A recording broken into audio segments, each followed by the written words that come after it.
Бүгінгі видеода мен Отшалын айдаһары туралы ақпараттар айтатын болам.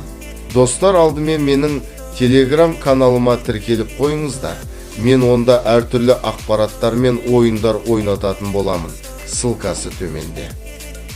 Айдаһардың 4 қанаты бар. Артыңғы қанаты алдыңғы қанаттарына қарағанда үлкенірек. Бұл айдаһардың жылдам ұшуына және оңай тоқтауына мүмкіндік береді. Айдаһар көздерін 360 градусқа дейін қозғалталады. Тіпті артында көре алады. Осы қасиетінің арқасында ол жан жағындағының бәрін көре алады. Отшалының жасыл, сары және қызыл түстері болады. Айдаһар кез келген жерінен от аталады.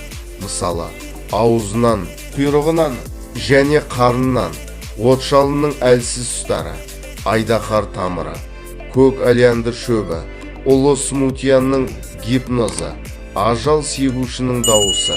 Айдаһардың ұзындығы 4,5 метрді құрайды. Ал оның отына келетін болсақ, жаңа айтып өткенімдей, ол отын кез келген жерінен аталады.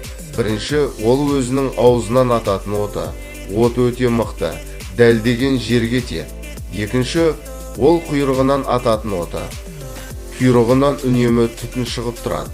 Ол дегеніміз, ол оттарын әр қашан дайындап жүреді. Ол құйрығынан отты шаратады.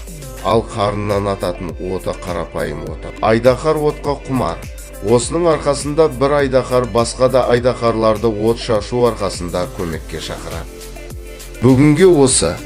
Егер видео ұнаса, лайк басып, арнаға жазылуды ұмытпаңыздар.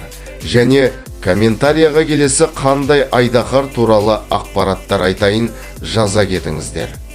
Және Telegram каналға тіркелуді ұмытпаңыздар.